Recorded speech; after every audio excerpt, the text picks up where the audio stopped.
우리 다 함께 주님 앞에 경배하리, 경배하리, 경배하리.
8월 3일 3일밤 예배를 시작하도록 하겠습니다. 사도신경 하심으로 신앙 고백하시겠습니다. 전능하사 천지를 만드신 하나님 아버지를 내가 믿사오며 그 외아들 우리 주 예수 그리스도를 믿사오니 이는 성령으로 잉태하사 동정녀 마리아에게 나시고 본디오 빌라도에게 고난을 받으사 십자가에 못 박혀 죽으시고 장사한 지 사흘 만에 죽은 자 가운데서 다시 살아나시며 하늘에 오르사 전능하신 하나님 우편에 앉아 계시다가 저리로서 산자와 죽은 자를 심판하러 오시리라.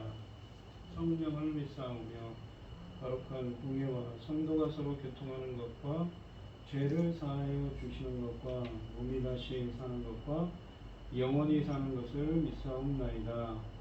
아멘. 찬송가 452장입니다.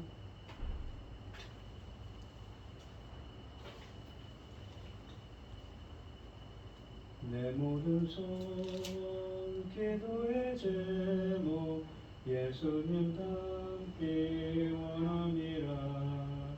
예수님 영상 내 알 길 위에 세상의 부합기 전에 예수님 닮기 내가 원하네. 날 구원하신 예수님은 내 마음속에 지금 고도사 주님의 영상인지소서. 무한한 사랑 풍성한 긍휼 슬픈 자 위로하시는 주. 길 잃은 죄인 부르는 예수 그 영상 담게 하옵소서. 예수를 닮기 내가 원하네. 날 구원하신 예수님을 내 마음속에 지금 고도사 주님의 영상인지소서.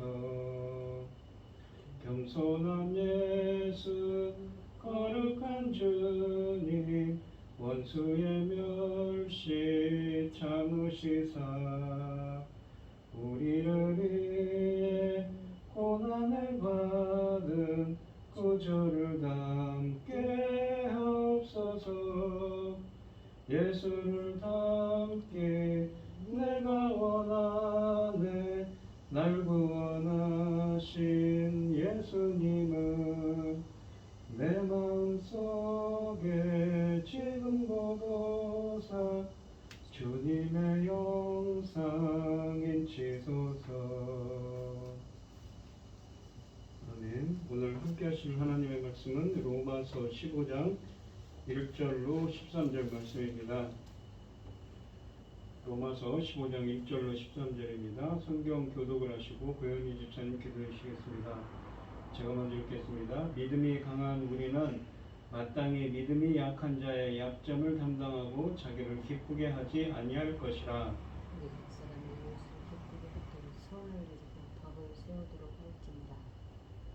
그리스도께서도 자기를 기쁘게 하지 아니하셨나니 기록된 바 주를 비방하는 자들의 비방이 내게 미쳤나이다 함과 같으니라. 무엇이든지 저는 기록된 바는 우리의 교훈을 위하여 기록된 것이니 우리로 하여금 인내로 또는 성경의 위로로 소망을 가지게 하느니라. 이제 인내와 위로의 하나님이 너희로 그리스도 예수를 본받아 서로 뜻이 같게 하여 주사 한 마음과 한 입으로 하나님과 우리 주 예수 그리스도 아버지께 영광을 돌리게 하느니라. 그러므로 그리스도께서 우리를 받아 하나님께 영광을 돌리신과 같이 너희도 서로 받으라. 내가 말하노니 그리스도께서 하나님의 진실하신 분들 할례의 추종자가 되었으니 이는 조상들에게 주신 약속들을 견고하게 하시고 이방인들도 그 긍휼하심으로 말미암아 하나님께 영광을 돌리게 하려 하심이라. 기록된 바 그러므로 내가 열방 중에서 주께 감사하고 주의 이름을 찬송하리로다 함과 같으니라. 또 유대 전파 열방들아 주의 백성과 함께 즐거워하라 하였으며 또 모든 열방들아 주를 찬양하며 모든 백성들아 그를 찬송하라 하였으며 또 이사야가 이르되 이제 그리스도 열방을 다스리기 위하여 일어나시는 이가 있으리니 열방이 그에게 소망을 두리라 하였나이다. 소망의 하나님이 모든 기쁨과 평강을 믿음 안에서 너희에게 충만하게 하사 생명의 능력으로 소망에 넘치게 하시기를 원하노라. 아멘. 기도하겠습니다. 천지 만물을 지으신 증명하신 하나님 아버지, 어리석고 보잘것없는 저희를 자녀 삼으시고 아버지 사랑 가운데 살도록 하여 주셨으니 감사합니다. 복잡스럽고 외롭고 요란스러운 세상에서도 이 시간 하나님께 예배드릴 수 있도록 인도하셨으니 감사합니다. 전능하신 하나님 아버지, 이 나라를 지켜주시옵소서. 아버지께서 이 나라를 세상이라고 세우셨는데 그 사명 잘 감당하고 갈 수 있도록 도와주시옵소서. 하나님 기뻐하시는 나라가 되어야 할 텐데 갈수록 힘이 들어갑니다. 어려울 때는 어려워지고 힘든 데는 더 힘듭니다.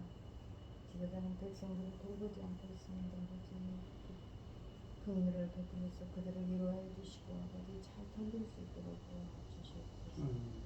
이 어려운 시대를 잘 통과하고 하나님 기뻐하신 나라가 되어서 아버지 기뻐하시는 그 귀한 사명 잘 감당하고 앞으로 갈 수 있기를 소원합니다. 전쟁이 일어나 힘들고 또 그 전쟁을 위하여 더 많은 자들이 힘듭니다. 그럼에도 불구하고 아버지 하나님 온갖 자기의 이권들만 챙기고 온갖 일들만 벌이고 있습니다. 사랑하는 내 아버지 거룩하신 하나님, 아버지 은혜와 긍휼이 아버지 베풀어지기를 소원합니다. 나는 포도나무요 내 아버지는 농부라. 주님이 오신 지 2022년 8월입니다. 주님을 통하여 아버지께서 받으실 열매가 얼마나 귀한지 과연 사람들은 알기나 할까요? 세상은 알기나 할까요? 전능하신 아버지 하나님, 천금 같은 귀한 사명을 주시고 천금 같은 귀한 열매들을 거두시기를 원하시는 아버지 하나님, 참으로 감사합니다. 우리 각자가 천금 같은 그 귀한 사명 잘 감당하고 아버지 앞에 갈 수 있도록 아버지 도와주시옵소서. 저희는 어리석지 않습니까? 힘이 연약합니다. 그리고 아버지 지혜도 부족합니다. 아버지 하나님께서 열매를 잘 하나님께 돌려드릴 수 있도록 열매 거두는 일에 열심을 다할 수 있도록 좋은 여건 아버지 좋은 길도 허락하여 주시고 지혜와 총명을 주시옵소서. 전능하신 아버지 하나님, 이 시간 당신의 사랑하는 종을 말씀을 두고 강단에 섰습니다. 아버지 하나님, 그 열매를 그 말씀을 통하여 아버지 받으실 열매들이 나와야 되는데 아버지 지혜와 총명을 주시옵소서. 듣는 자도 지혜와 총명을 주시옵소서. 그래야 해서 아버지 원하시는 열매들이 나올 수 있도록 아버지 하나님 도와주시고 은혜를 베풀어 주시옵소서. 이 모든 말씀 우리를 엄만 죄악 가운데서 구원하여 주신 예수 그리스도 이름으로 기도하옵나이다. 아멘. 오늘 본문 말씀의 제목은 예수 그리스도를 전파자입니다. 이 지난 시간에 보면 이 믿음이 강한 자와 믿음이 연약한 자가 있었습니다. 믿음이 연약한 자는 유대인에서 개종한 유대인 그리스도인이 당시에 로마 교회에 있었습니다. 하지만 사도 바울은 뭐라고 얘기하냐면 이방인이든지 강한 믿음을 갖고 있든지 연약한 믿음을 갖고 있든지 다 서로를 위하고 서로를 사랑하라고 서로를 배려하라고 말을 하지요. 그 이야기들이 오늘도 이어집니다. 이 1절 말씀을 보시면 믿음이 강한 우리는 마땅히 믿음이 약한 자의 약점을 담당하고 자기를 기쁘게 하지 아니할 것이니라 라고 합니다. 14장은 주로 단수 2인칭 권면을 사용하여 강한 자와 약한 자에게 호소했다면 이 본문은 복수 1인칭 그러니까 우리라는 말을 사용해서 권면을 합니다. 또한 14장 13절로 23절에서 바울은 주로 강한 성도들을 대상으로 권면했지만 이 오늘 본문에서는 처음으로 자신을 강한 자들 가운데 한 사람으로 포함시킵니다. 믿음이 강한 자들은 음식법과 날짜에 관한 율법의 계율들을 지키지 않아도 된다고 믿는 강한 그리스도인들입니다. 반대로 바울이 연약한 자들로 지칭한 자들은 그리스도를 믿으면 그러한 이 계율 준수로부터 자유하게 된다는 사실을 깨닫지 못하는 믿음이 연약한 어린 그리스도인들이었습니다. 마땅이라는 이 단어는 현재 시제로서 이는 강한 신자들은 항상 이렇게 할 의무가 있다는 것을 우리에게 보여줍니다. 자신이 강하다고 생각하는 그리스도인들은 연약한 자의 약점을 담당할 그러니까 의무가 있습니다. 담당할 의무가 있다는 것은 짊어질 의무가 있다는 것이죠. 문맥적으로 볼 때 이 연약한 형제들의 약점은 믿음이 약한 형제들의 상처받기 쉬운 양심을 지칭합니다. 그들은 강한 신자들이 향유하는 치유를 누리지 못하고 매사에 거리낌과 연약함, 장애를 가지고 살아가는 자들입니다. 담당한다라는 말은 이 원어로 어떤 의미냐면 짊어진다, 책임진다는 의미입니다. 믿음이 강한 신자들은 그들의 연약함을 기꺼이 대신 짊어질 필요가 있습니다. 바울이 이 동사를 사용한 것은 의도적입니다. 그것은 예수께서 죄인들을 위하여 십자가를 짊어진 마가복음 8장 34절 말씀처럼 그 행위를 양시적으로 반영하는 것이 분명합니다. 예수께서 죄인들을 위해 십자가를 짊어지심으로 이웃사랑을 손수 실천하신 것처럼 로마의 강한 기독교인들도 예수를 본받아 연약한 형제들의 약점을 짊어짐으로 사랑을 실천해야 할 의무가 있다는 것이지요. 약한 형제들의 약점을 짊어지는 것은 단순히 그들을 대하여 관용하거나 참는 것 이상의 적극적인 의미를 지닙니다. 참된 사랑은 관용의 차원을 넘어 그들이 온전히 세워질 때까지 자신의 자유를 유보하고 그들의 관습을 받아들이는 데까지 나아가는 것입니다. 그것은 강한 성도들이 자기를 기쁘게 하지 않는 것을 의미합니다. 자신의 자유를 과시하는 강한 성도들은 그들 자신을 기쁘게 해줄지는 몰라도 동료 형제들의 약한 양심에 상처를 주어 결국 그들을 고통스럽게 할 뿐입니다. 진정한 사랑이라는 것은 오히려 이 약한 형제가 양심의 평안을 누리는 가운데 그리스도 안에서 영적인 성숙의 길을 걸어갈 수 있도록 돕는 것이지요. 자신의 기쁨과 유익을 구하지 않고 형제의 기쁨과 유익을 도모하는 삶의 최상의 모델은 죄인들을 위해 십자가를 대신 짊어지시고 섬김의 길을 걸으셨던 그리스도 예수이셨습니다. 2절 말씀을 보시면 우리 각 사람이 이웃을 기쁘게 하되 선을 이루고 덕을 세우도록 할지니라 라고 합니다. 1절에서는 자기를 기쁘게 하지 말 것을 바랬다면 이 2절은 우리 각 사람이 이웃을 기쁘게 할 것을 말합니다. 우리 각 사람이란 말은 강한 자나 약한 자를 막론하고 로마교회의 모든 구성원을 지칭하는 것입니다. 하지만 우리 강한 자를 언급하는 1절과 연관해서 판단할 때 바울은 이 2절에서 특별히 강한 자들을 염두에 두고 계속 권면한 것입니다. 그렇다면 2절 말씀에 나오는 이웃은 믿음이 약한 동료 성도들을 지칭하는 것입니다. 이 로마의 믿음이 강한 성도들이 이 연약한 이웃을 기쁘게 하는 목적은 두 가지라고 합니다. 하나는 선을 이루는 것이고 다른 하나는 덕을 세우기 위함입니다. 여기서 선을 이룬다는 것은 하나님의 기뻐하시는 뜻을 이루는 것이고, 그리고 그들의 덕을 세운다는 것은 헬라어로 오이코도메, 그러니까 건물을 세우거나 건물을 세우는 행동을 의미하고, 또는 이 상징적으로 다른 기독교인들의 지혜, 건건, 교육함 등을 증진하는 행위를 뜻합니다. 그러니까 다른 사람들이 영적으로 더욱더 성숙하도록 이끄는 것이지요. 우리가 로마서 14장 19절 말씀을 참고한다면 개인적인 성숙보다 공동체 전체를 세우는 일을 묘사하는 말입니다. 바울은 개별 성도의 영적 성숙보다 공동체 전체의 영적인 성숙을 염두에 둔 것입니다.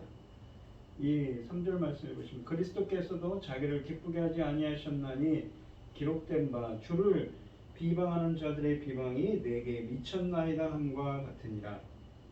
바울은 1절과 2절의 본면을 그리스도께서 본을 보이셨던 삶에서 3절에서 예를 찾고 있습니다. 로마교회 강한 자들이 다른 형제들을 기쁘게 하는 삶을 살아야 하는 이유는 그리스도께서 자기를 기쁘게 하지 않으셨기 때문입니다. 이 문구는 십자가 고난과 죽음에 이르는 그리스도의 전 생애를 묘사합니다. 의심할 여지도 없이 그리스도는 자신을 기쁘게 하려고 하지 않았습니다. 그는 하나님 아버지를 기쁘게 하려고 했고 또한 선을 이루고 덕을 세우려는 목적으로 사람들을 기쁘게 하려고 했습니다. 그리스도의 삶은 자기를 비우고 희생하는 삶입니다. 또한 본문의 구약 그 말씀을 인용하고 있는데 하반절에 시편 69편 9절 하반절 말씀을 인용합니다. 주를 비방하는 자들의 비방이 내게 미쳤나이다. 이 시편 본문은 시편 기자의 개인적인 공경을 가장 적나라하게 절규한 본문인데 이것은 예수님의 메시아적인 고난과 죽음을 미리 예언한 것입니다. 이 시편은 원수들에게 고통을 이 공격을 당할 뿐만 아니라 자신의 동족에게도 버림을 받은 고난당하는 의인에 대하여 이야기합니다. 시편 문맥에서 비방을 당하는 대상은 하나님을 가리키지만 바울은 하나님에게 퍼부어진 사람들의 비방이 고난당하는 의인, 즉 그리스도에게 미쳤다고 봅니다. 이것은 하나님을 향한 타락한 인간들의 적개심이 그리스도에게 임했다는 것을 의미합니다. 그리스도는 그러한 적개심의 희생자였습니다. 그리스도께서 이렇게 불경건한 인간들의 모든 비난을 감수하신 것은 그들을 구원하기 위해서 있습니다. 따라서 본문은 이 14장 15절에서 보듯이 강한 성도들은 그리스도께서 약한 형제들을 위해 죽으셨기 때문에 그들을 망하게 해서는 안 된다는 것입니다. 그리스도께서 하나님의 영광을 위해 그리고 죄인들의 구원을 위해 기꺼이 사람들의 비방과 멸시를 당하셨기 때문에 강한 성도들도 약한 형제들의 이 영적인 유익을 위해 자기를 즐겁게 하려는 욕망을 포기할 줄 알아야 합니다. 4절 말씀을 보시면 무엇이든지 전에 기록된 바는 우리의 교훈을 위하여 기록된 것이니 우리로 하여금 인내로 또는 성경의 위로로 소망을 가지게 함이니라. 이 전에 기록된 바라는 것은 성경을 의미하죠. 전에 그러고 나서 바울은 성경의 기록 목적에 대해서 4절에서 말씀하십니다. 무엇이든지 전에 기록된 바는 우리의 교훈을 위하여 기록된 것이니 라고 하십니다. 구약성경은 우리의 교훈을 위해 기록되었습니다. 여기서 우리의라는 말씀이 강조되어 있습니다. 성경은 과거에 당대 사람들에게 주어졌지만 또한 오늘날 우리를 위한 하나님의 말씀입니다. 열왕기하 22장 13절에 보시면 요시야 왕도 성경을 그렇게 읽었습니다. 성경을 단지 과거의 역사 같은 역사를 기록한 책으로 읽고 말면 그것은 삼국지와 같은 하나의 역사서나 문학작품이 되고 말 것입니다. 그러나 성경은 모든 시대의 모든 사람을 위해 주신 하나님의 말씀이기 때문에 오늘날 우리를 위한 교훈이 됩니다. 따라서 우리가 성경을 읽을 때 거기서 오늘날 우리를 위한 교훈을 찾는 마음으로 읽어야 하는 것이죠. 우리를 위한 교훈은 구체적으로 우리로 하여금 인내로 또는 성경의 위로로 소망을 가지게 한다고 합니다. 여기서 수식어인 성경의라는 말은 인내와 위로 모두를 수식하는 것으로 볼 수 있습니다. 즉 성경에 나오는 인내와 위로입니다. 성경은 우리에게 인내와 위로를 줍니다. 인내라는 휘포모네라는 이 헬라어는 참는 것입니다. 환난 가운데서도 오래 참는 것입니다. 아브라함은 하나님의 약속을 받고도 25년 동안 오래 참음으로 마침내 이삭 아들 독생자 아들 이삭을 얻었습니다. 이와 마찬가지로 신앙생활에는 오래 참음 인내가 필요합니다. 위로라는 것은 파라클레시스 그러니까 권면 위로 격려를 뜻하는 말입니다. 신앙생활에는 환난과 어려움이 많이 있지만 성경은 우리에게 위로를 줍니다. 따라서 우리는 성경에서 인내와 위로를 발견할 수 있습니다. 인내와 위로를 주는 이 목적은 우리로 소망을 가지게 하려는 것입니다. 소망은 우리에게 중요합니다. 소망이 없다면 우리가 현재의 어려움을 헤쳐나갈 수 없기 때문입니다. 하나님은 우리에게 소망을 주십니다. 현실의 온갖 어려움과 환난 가운데서도 우리에게 희망을 주십니다. 지금은 어렵지만 미래에는 문제가 해결되고 잘 될 것이라는 소망을 가지고 희망을 가지고 우리는 살아갑니다. 왜냐하면 우리 하나님은 약속을 지키시고 모든 것을 선하게 인도하시는 소망의 하나님이시기 때문입니다. 따라서 성도들은 성경에서 이런 소망의 하나님을 발견하고 믿고 의지해야 되는 것이지요. 이 5절로 6절에 보시면 이제 인내와 위로의 하나님이 너희로 그리스도 예수를 본받아 서로 뜻이 같게 하여 주사 한 마음과 한 입으로 하나님 곧 우리 주 예수 그리스도의 하나님께 영광을 돌리게 하려 하노라. 4절에 보시면 이런 말씀을 하죠. 우리로 하여금 인내로 또는 성경의 위로로, 그러니까 성경의 인내와 위로로 소망을 가지게 하려고 하신다고 그러는데, 소망의 내용이 무엇인가를 5절과 6절에서 설명합니다. 무엇입니까? 인내와 위로의 하나님이 너희로 그리스도 예수를 본받아서 서로 뜻을 같게 하여 주사. 그래서 서로 뜻을 같게 한다는 것은 프로네오라고 해서 어떤 마음을 갖다는 말입니다. 어떤 이해력을 갖다, 명철함을 갖다는 것이지요. 어떻게요? 그리스도를 본받아서 한 마음 한 입으로 하나님 곧 우리 주 예수 그리스도의 아버지께 영광을 돌리게 하려 하십니다. 그러니까 강한 그리스도인이나 연약한 그리스도인이 있는데 모두 이 어렵고 힘든 가운데서도 핍박과 고난 가운데 있지만 온 성도들이 한 마음 한 뜻이 되도록 인내와 위로를 주셔서 소망의 하나님께서 어떤 소망을 주시니까 한 마음 한 뜻이 되도록 그렇게 한 마음의 한 뜻이 되어서 아버지 하나님께 이렇게 주님께 영광 돌리게 그런 영광 돌리는 소망을 주신다는 것이지요. 이 바울은 로마 성도들을 위한 기도를 합니다. 이제 인내와 위로의 하나님이 너희로 그리스도 예수를 본받아 서로 뜻이 같게 하여 주사. 우리는 이미 4절에서 성도들의 소망이 성경에서 주어지는 인내와 위로에 의존한다는 사실을 살핀 바 있습니다. 그런데 5절에서 바울은 인내와 위로가 모두 하나님에게서 나온다는 사실을 평가합니다. 하나님은 곧 인내와 위로의 하나님이십니다. 하나님은 성도들에게 인내와 위로를 제공해 주시는 원천이기 때문입니다. 바울은 하나님의 성품에 반영된 인내와 위로가 로마의 기독교 공동체 가운데서도 나타나기를 원하고 있습니다. 또한 서로 뜻이 같게 되는 것이 기원의 내용입니다. 뜻이 같게 되는 것은 원문을 직역하면 같은 것을 생각한다는 것이지요. 로마 교회 형제들이 서로 같은 것을 생각하기를 기원합니다. 이것은 14절에서 말한 바 믿음이 약한 자를 판단하지 말고 서로 받으라, 서로 용납하라는 권면과 같은 맥락입니다. 이런 기원의 목적은 한 마음과 한 입으로 하나님 곧 우리 주 예수 그리스도의 아버지께 영광을 돌리게 하려 함이라고 합니다.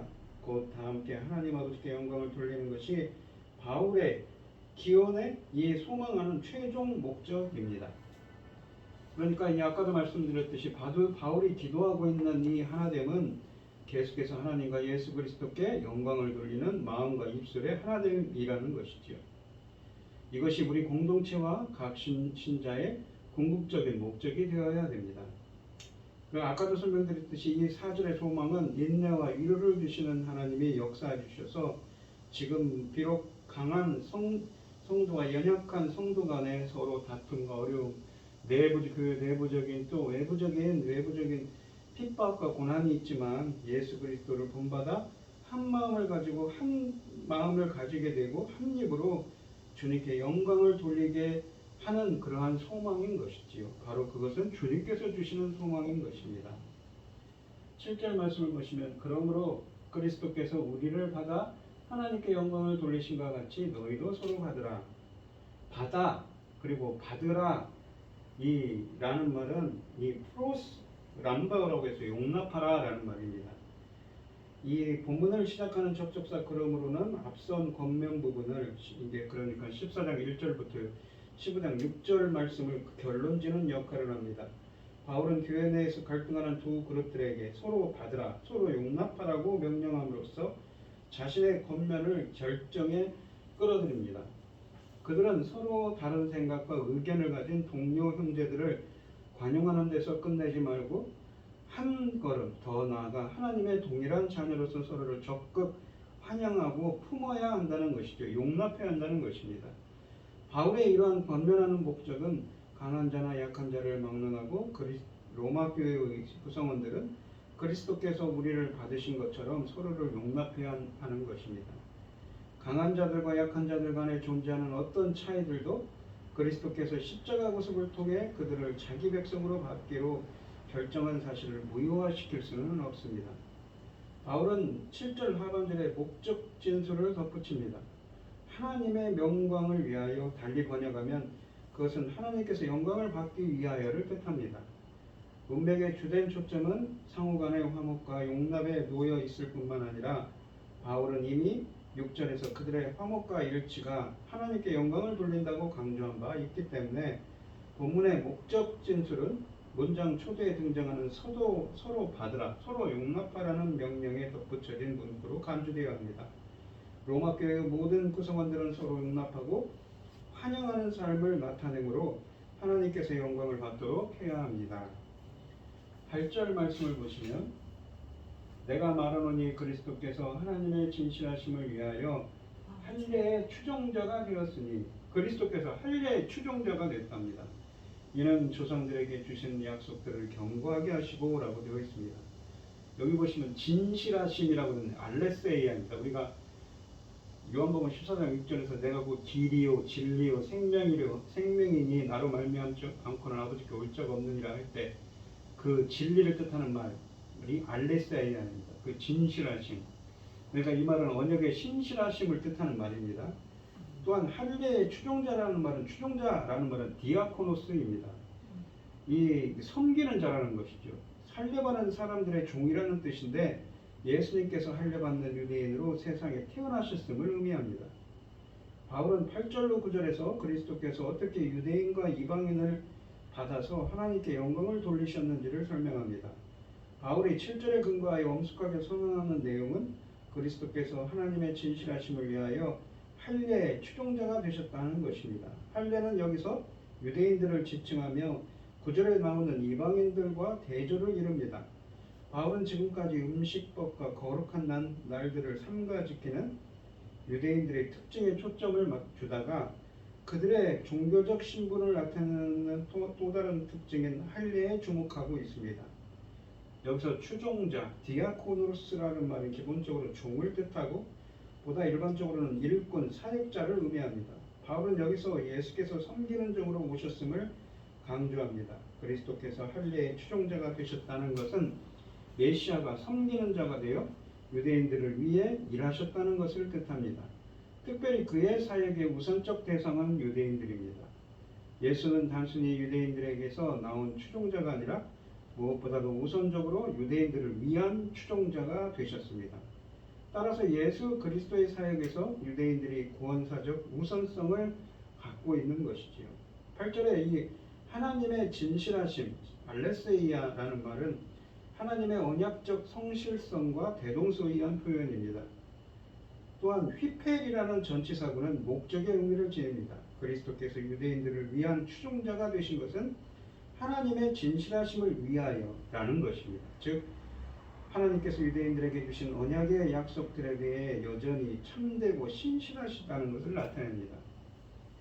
이 본문에서 하나님의 진실하심을 위하여란 전치사구는 조상들에게 주신, 그러니까 족장들 아브라함과 이삭과 야곱에게 주신 약속들을 견고하게 하시려고 한 목적절 문구와 평형을 이룹니다. 정리하면 그리스도는 하나님께서 족장들에게 주신 구원의 약속들을 확증하기 위해 유대인들을 위한 추종자가 되셨습니다.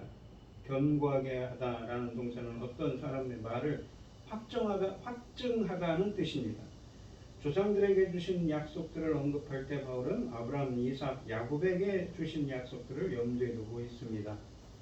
바울은 이미 4장과 9장, 10장, 11장에서 조상들에게 주신 하나님의 약속들이 어떻게 성취되었는가를 자세히 논증했습니다. 8절 하반절에 이 사상과 평행을 이루는 구약 본문은 미가서 7장 20절에서 발견됩니다.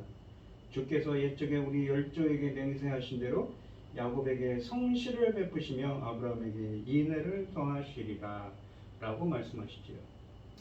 9절 말씀을 보면 이방인들도 그 긍휼하심으로 말미암아, 그러니까 8절은 유대인들에게 하는 이야기인데 이 9절은 유대인들에게 하는 이야기인데 9절은 이방인들에게 하는 이야기입니다. 하나님께 영광을 돌리게 하려 하심이라. 기록된 바 그러므로 내가 열방 중에서 주께 감사하고 주의 이름을 찬송하리로다 함과 같으니라 라고 되어 있습니다.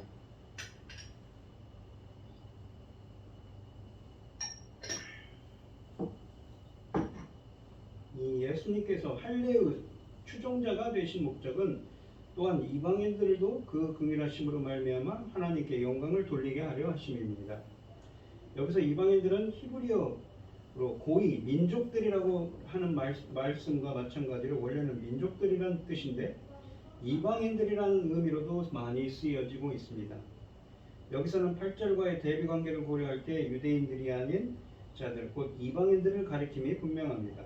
그 긍휼하심으로 말미암아에서 전치사 휘펫은 뭐뭐 때문에 뭐뭐 위하여의 의미입니다. 곧 이방인들이 구원받고 하나님의 복에 참여하게 된 것은 오로지 하나님의 긍휼하심 때문인데 그 긍휼하심을 인하여 하나님께 영광 돌리게 하시려고 예수님이 이 땅에 오셔서 할례의 추종자가 되신 것이라는 것이죠.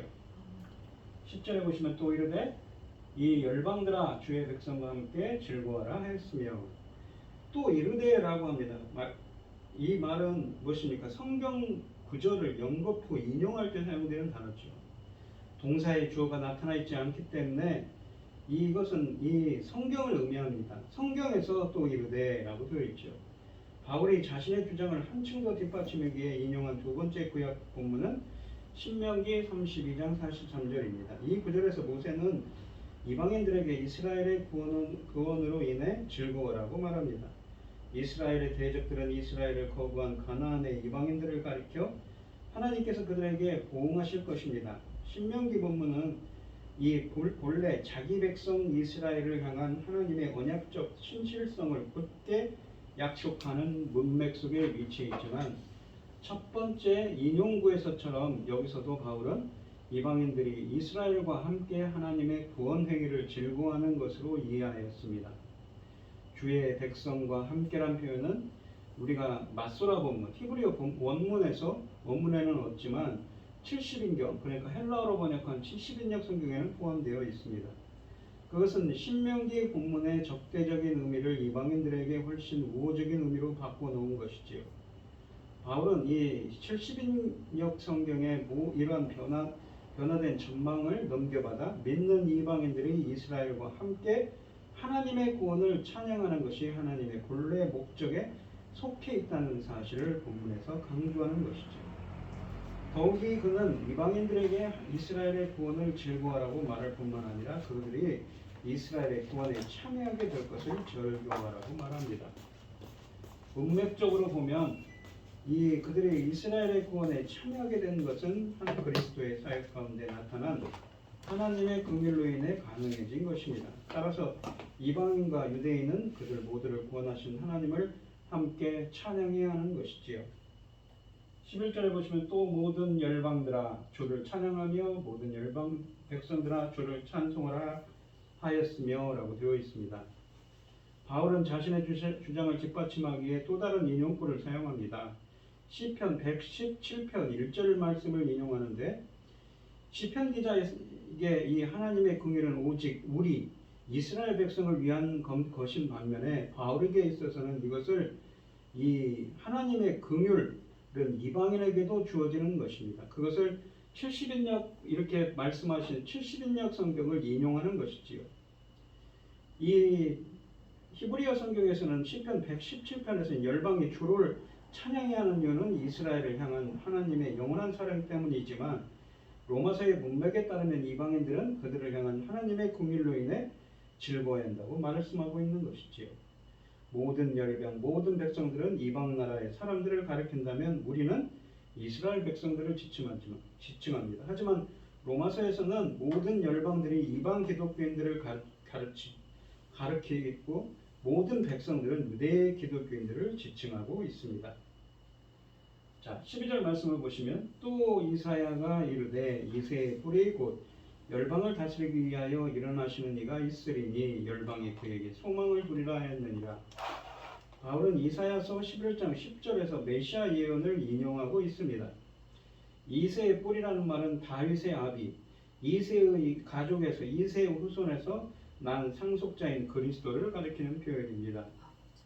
이사야는 이방인들 역시 메시아를 믿거나 메시아에게 소망이 있다고 예언하였습니다. 바울은 앞에 인용구에서 구약성경이 이방인들이 메시아의 왕국에 포함된다고 말하고 있음을 증명하였습니다. 그리스도께서는 이방인과 유대인을 모두 다스리실 것이기 때문에 그들은 서로 하나님의 가족의 일원으로 받아들여야 하는 것이지요. 13절 말씀을 보시면 소망의 하나님이 모든 기쁨과 평강을 믿음 안에서 너희에게 기쁨과 평안을 너희에게 믿음 안에서 너희에게 충만하게 주사 성령의 능력으로 소망이 넘치게 하시기를 원하노라 라고 되어 있습니다. 13절은 12절 끝에 열방이 그에게 소망을 두리라는 말씀을 이어받고 있습니다. 열방이 메시아를 소망할 것을 말씀하셨는데 이처럼 하나님은 그의 아들 예수 그리스도 안에서 우리에게 소망을 주시는 분입니다. 그 소망의 하나님께서 우리에게 모든 기쁨과 평강, 그러니까 화목을 믿음 안에서 충만하게 하시기를 기원합니다. 하나님께서 모든 기쁨과 평강을 주시는데 믿음 안에서 주십니다. 정확하게 번역하면 믿는 것 안에서 주시는 것입니다. 지속적인 믿음, 의지, 신뢰를 가리키는 것이죠. 그런 계속적인 의지와 신뢰를 통해 기쁨과 평강이 우리에게 주어집니다. 여기에서 믿는 것은 이 기쁨과 평안이 뿌리를 내리고 그것들이 자라는 토대입니다. 또한 바울이 기원하는 것은 성령의 능력으로 이러한 소망이 넘치게 하시는 거라고 합니다. 오늘 본문 말씀을 보시면 이 소망에 대한 이야기를 하고 있는데 6절까지 하고 있고 또 본문에서 13절에서 하고 있는데 13절에서 나오는 소망은 무엇입니까? 열방을 통한 열방이 메시아를 소망할 것, 메시아에 대한 열방이 이 소망할 것을 바라보는 것이지요. 모든 기쁨과 화목을 믿음 안에서 너에게 충만하게 해서 성령의 능력으로 소망이 넘치게 하시기를 원한다. 그런 소망입니다. 유대인이든 열방이든 말입니다. 아까도 설명드렸듯이 이 모든 위로와 인내와 위로를 주시는 하나님이라고 했습니다. 5절, 4절, 5절, 6절 말씀에 그 하나님께서 소망을 주시지요. 어떤 소망입니까? 유대 기독교인들이든지 이방인 기독교인들이든지 어려움과 혹독한 고난 속에서도 다툼이 있는 로마교회 형편이지만 그들이 서로를 배려하고 또한 인내하며 서로를 위로하는 소망, 그래서 한 마음이 되는 소망이죠. 그래서 이방인이든 유대인이든 한 마음으로 한 입으로 주님께 영광을 돌리는 그러한 소망을 이 사도 바울은 이야기하고 있습니다.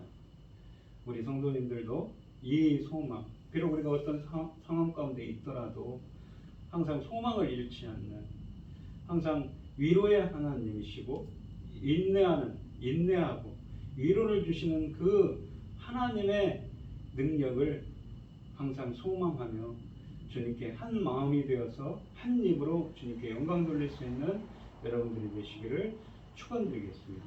그것은 어떻게 될 수 있습니까? 바로 예수 그리스도를 본받아서 그렇게 될 수 있는 것이지요. 이러한 은혜가 함께 하시는 여러분들이 되시기를 축원드리겠습니다. 기도하겠습니다. 하나님 아버지 감사합니다. 오늘 주신 하나님의 말씀처럼 저희들도 어떠한 고난과 역경 가운데 있더라도 그러한 인내하고 또한 위로를 주시는 그 하나님께서 저희들에게 소망을 주시기 원합니다. 어떤 소망입니까? 바로 온 열방들이 유대인이든 또 이방인이든 어떤 상황 가운데 있더라도 항상 한 마음으로 한 입으로 한 입이 되어서 주님께 영광 돌릴 수 있는 사람이 되는 것이지요.